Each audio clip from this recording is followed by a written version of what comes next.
অশোকনগরের নাবালিকা নিখোঁজ কাণ্ডে বড় সাফল্য পুলিশের। নাবালিকাকে উদ্ধারের পর তার বয়ানের ভিত্তিতে বারাসাতের কাজীপাড়া এলাকায় একটি স্পাতে হানা দেয় অশোকনগর থানার পুলিশ। ফরচুন টাউনশিপের ওই বডি ম্যাসাজ পার্লার থেকে মালিক সহ মোট 16 জনকে আটক করা হয়েছে। পুলিশের অনুমান, স্পায়ের আড়ালে চলছিল অবৈধ দেহ ব্যবসা। আপাতত পুরো ঘটনার তদন্ত চলছে, পাশাপাশি পুলিশ খতিয়ে দেখছে এর পেছনে আরো বড় কোনো চক্র রয়েছে কিনা। আমাদের সঙ্গে টেলিফোন লাইনে রয়েছে আমাদের প্রতিনিধি দীপ সেন। দীপ, এই যে অশোকনগরের নাবালিকার নিখোঁজ হওয়ার ঘটনা থেকে বেরিয়ে এলো স্পা সেন্টার, তারপর সেখান থেকে বেরিয়ে এলো দেহ ব্যবসার ঘটনা, তার পরবর্তীতে আর কি জানতে পারছো? দেখো সৈকত, একেবারে কিন্তু প্রচুর খুঁজতে কেউ তো বেরিয়ে এসেছে। এই যে অশোকনগরের নাবালিকা নিখোঁজ হয়, তারপরে অশোকনগর থানার পুলিশ সেই নাবালিকাকে রিকভারি করে। সেই রিকভারি নাবালিকাকে যখন তদন্তের জন্য তাকে জিজ্ঞাসাবাদ করা হয়, তারপরে কিন্তু চাঞ্চল্যকর তথ্য বেরিয়ে আসে। একটি বারাসাতের একটি স্পার কথা উঠে আসে, যেখানে কিন্তু এই নাবালিকা কাজ করতো, এমনটাই কিন্তু জানে যে অশোকনগর থানার পুলিশ। পরবর্তী সময় অশোকনগর থানা যেহেতু বারাসাত জেলা পুলিশের আন্ডারেই পড়ছে, বারাসাত জেলা পুলিশ কিন্তু তদন্ত শুরু করে এবং এই তদন্তের ভিত্তিতেই গতকাল কিন্তু দ্বিতীয়বারের জন্য যে স্পা, সেই স্পায়ে কিন্তু বারাসাত যে স্পা, সেই স্পায়ে কিন্তু তদন্ত চালায়, তল্লাশি চালায় বারাসাত থানার পুলিশ এবং অশোকনগর থানার পুলিশ উপস্থিত ছিল সেই সময়।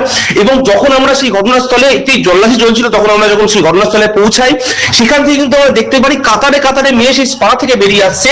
এই যে স্পা, সেই স্পা কিন্তু একেবারে বারাসাত যে থানা রয়েছে, সেই থানা থেকে 2 থেকে 3 কিলোমিটারের মধ্যেই, তার এই 2 থেকে 3 কিলোমিটারের মধ্যেই যে স্পা রয়েছে, এই স্পায়ে এই যে এত বড় র্যাকেট, এই যে মেয়েরা যখন বেরিয়ে আসছিল, তাদের মধ্যে একাধিক মেয়ে কিন্তু দেখলেই বোঝা যাচ্ছিল তারা কিন্তু সম্ভ্রান্ত পরিবারের মেয়ে। এবং তারা কিন্তু যখন বেরিয়ে আসছিল সেই স্পা থেকে, যখন পুলিশে গ্রেপ্তার করে বা আটক করে বের করে নিয়ে আসছিল, এই যে মেয়েরা, পুলিশ সূত্র মারফত যেটা জানা যাচ্ছে, এই মেয়েরা কিন্তু বারাসাত শহরের পাশাপাশি বিভিন্ন জায়গা থেকে এরা আসতো এবং এসে এই বারাসাত যে স্পা রয়েছে, যে স্পায় গতকাল রাতে পুলিশ তল্লাশি চালায় এবং সেখান থেকে কিন্তু 11টি মেয়েকে উদ্ধার করে পুলিশ এবং তাদের কিন্তু আটক করেছে। এবং 4 জন যে যুবক সেই ভেতরে ছিল, সেই যুবককেও কিন্তু তারা আটক করেছে। এই পুরো ঘটনা ঘিরে কিন্তু গতকালই কিন্তু অশোকনগর থানার পুলিশ যে স্পার মালিক রয়েছে তাকে কিন্তু গ্রেপ্তার করেছে। এবং এই যে 11 জন মেয়ে এবং 4 জন পুরুষ, এই যে মোট 15 জনকে তারা কিন্তু ইতিমধ্যে আটক করে রেখেছে এবং আজকে তাদের কোর্ট প্রডিউস হবে। এবং এই যে বারাসাত থানা থেকে ঢিলছড়া দূরত্বেই বলা যায়, যেহেতু 3 থেকে 4 কিলোমিটার মধ্যে, এই যে বারাসাত থানা থেকে ঢিলছড়া দূরত্বে এত বড় একটা র্যাকেট চলছিল, সেটা কি পুলিশের চোখে পড়েনি? এটাও যেমন প্রশ্ন উঠছে। এবং পরবর্তী সময় এই স্পা, এই মালিকের এরকম বারাসাতে আর কোথায় কোথায় রয়েছে, সেটাও কিন্তু তদন্ত করে দেখবে বারাসাত থানার পুলিশ, এমনটাই জানা যাচ্ছে। সৈকত, অনেক ধন্যবাদ দীপ।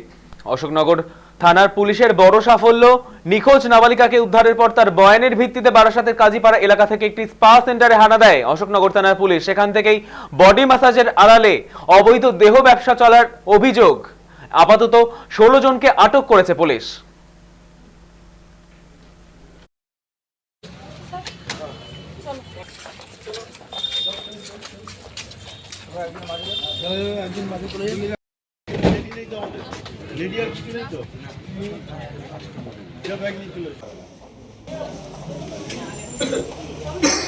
পড়ে যাও।